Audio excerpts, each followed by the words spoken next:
नमस्कार मित्रांनो, आरोग्य बीट्समध्ये तुम्हा सर्वांचं स्वागत आहे. आजकाल धावपळीची जीवनशैली, चुकीचा आहार आणि पाण्याच्या कमतरतेमुळे बद्धकोष्ठता म्हणजेच कॉन्स्टिपेशन ही एक अत्यंत सामान्य समस्या बनली आहे. पोट साफ न होण्यामुळे दिवसभर अस्वस्थता, गॅस आणि चिडचिड होते. इंटरनेटवर यासाठी हजारो घरगुती उपाय सांगितले जातात, पण त्यापैकी अनेक उपाय वैज्ञानिकदृष्ट्या चुकीचे आणि काही वेळा आरोग्यासाठी घातक ठरू शकतात.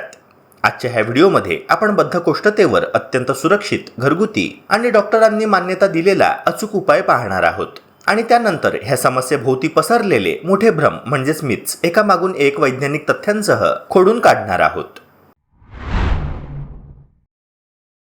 पोट साफ होण्यासाठी वारंवार तीव्र काढे, जुलाबाची औषधं किंवा सोडा घेण्याची सवय शरीरासाठी हळूहळू घातक ठरू शकते. सुरुवातीला हे उपाय पटकन आराम देतात, पण कालांतराने आतड्यांची नैसर्गिक कार्यक्षमता कमी होऊ लागते आणि शरीर अशा गोष्टींवर अवलंबून राहू लागतं.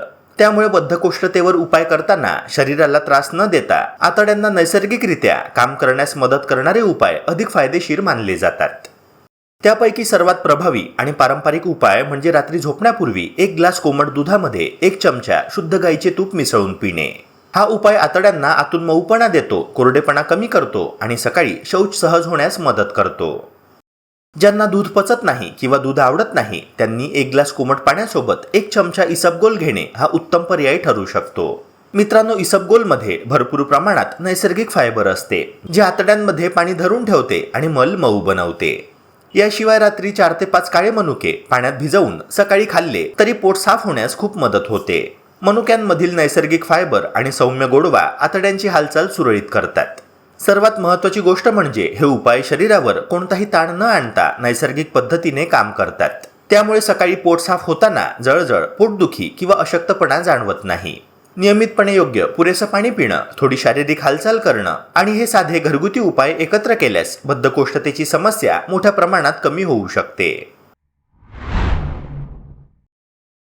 मित्रांनो, आजकाल सोशल मीडियावर बद्धकोष्ठता आणि पित्तावर घरगुती उपायांच्या नावाखाली अनेक व्हिडिओ आणि फॉरवर्ड्स व्हायरल होताना दिसतात. रात्री कोमट पाण्यामध्ये लिंबू आणि लवंग चूर्ण घ्या, पित्त आणि बद्धकोष्ठता कायमची नष्ट होईल असा दावा अनेक जण आत्मविश्वासाने करतात. पण मित्रांनो, प्रत्यक्षात हा उपाय प्रत्येकासाठी सुरक्षित नसतो. लिंबामध्ये असलेले सायट्रिक ऍसिड काही लोकांमध्ये पचनक्रियेला चालना देऊ शकते, त्यामुळे तात्पुरता आराम मिळाल्यासारखे वाटते. मात्र ज्या लोकांना आधीपासूनच ऍसिडिटी, छातीमध्ये जळजळ, गॅस्ट्रिक समस्या किंवा पोटात अल्सर आहे त्यांच्यासाठी हे मिश्रण उलट धोकादायक ठरू शकते.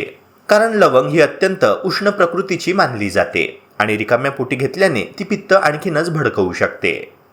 सुरुवातीला पोट हलकं झालं असं वाटत असलं तरी काही दिवसांनी छातीमध्ये जळजळ, तोंडामध्ये आंबटपणा आणि पोटात आग होण्यासारख्या समस्या वाढू शकतात. म्हणूनच प्रत्येक व्हायरल उपाय शरीरासाठी योग्य असतोच असं नाही.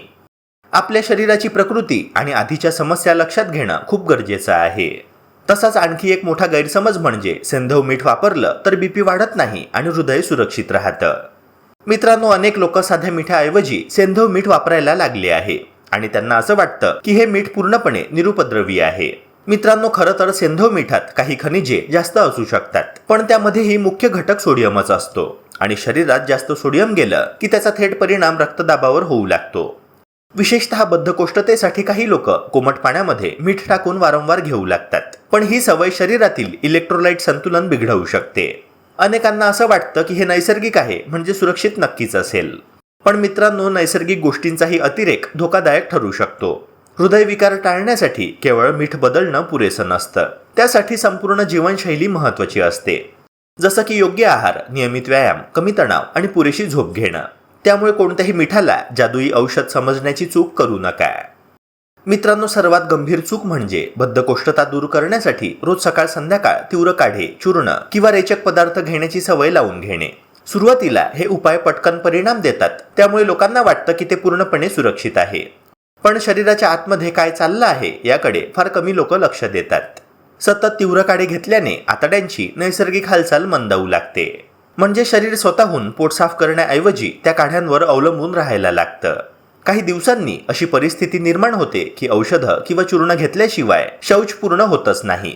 ह्याशिवाय अशा उष्ण आणि तीव्र पदार्थांमुळे पोटातील नाजूक अस्तरावर परिणाम होऊ शकतो, ज्यामुळे जळजळ, पोटदुखी आणि दीर्घकालीन पचनाचे त्रास वाढू शकतात. अनेक लोक आयुर्वेदिक आहे म्हणजे काही नुकसान होणार नाही असा समज करून घेतात, पण मित्रांनो, कोणतीही गोष्ट चुकीच्या प्रमाणात आणि सतत घेतली तर तिचा दुष्परिणाम होऊ शकतो. बद्धकोष्ठतेवर खरा आणि सुरक्षित उपाय म्हणजे शरीराला नैसर्गिकरित्या काम करू देणे, भरपूर पाणी पिणे, फायबरयुक्त आहार घेणे, नियमित हालचाल करणे आणि शांत जीवनशैली स्वीकारणे. कारण शरीराला जबरदस्तीने चालवण्यापेक्षा त्याची नैसर्गिक लय टिकवून ठेवणं अधिक महत्त्वाचं असतं. तर मित्रांनो, आरोग्याचा सोपा नियम लक्षात ठेवा. निसर्गाने दिलेल्या फायबरयुक्त गोष्टी, हिरव्या पालेभाज्या, फळे आणि दिवसातून किमान 3 ते 4 लिटर पाणी पिणे हाच बद्धकोष्ठतेवरचा कायमस्वरूपी आणि सुरक्षित उपाय आहे. कोणत्याही ऐकीव उपायांवर आंधळा विश्वास ठेवून स्वतःच्या आरोग्याशी खेळ करू नका. मित्रांनो, तुम्हाला आजची ही वैज्ञानिक माहिती कशी वाटली आम्हाला कमेंट्समध्ये नक्की सांगा. आरोग्याशी संबंधित अशाच सत्य, खात्रीशीर आणि विज्ञानावर आधारित माहितीसाठी तुमच्या लाडक्या आरोग्य बीट्स या YouTube चॅनलला सबस्क्राईब करून बेल आयकॉनला नक्की प्रेस करा. आणि हा व्हिडिओ आवडला असेल तर नक्की लाईक करा. भेटूया पुन्हा एका नव्या व्हिडिओसह. जय हिंद, जय महाराष्ट्र.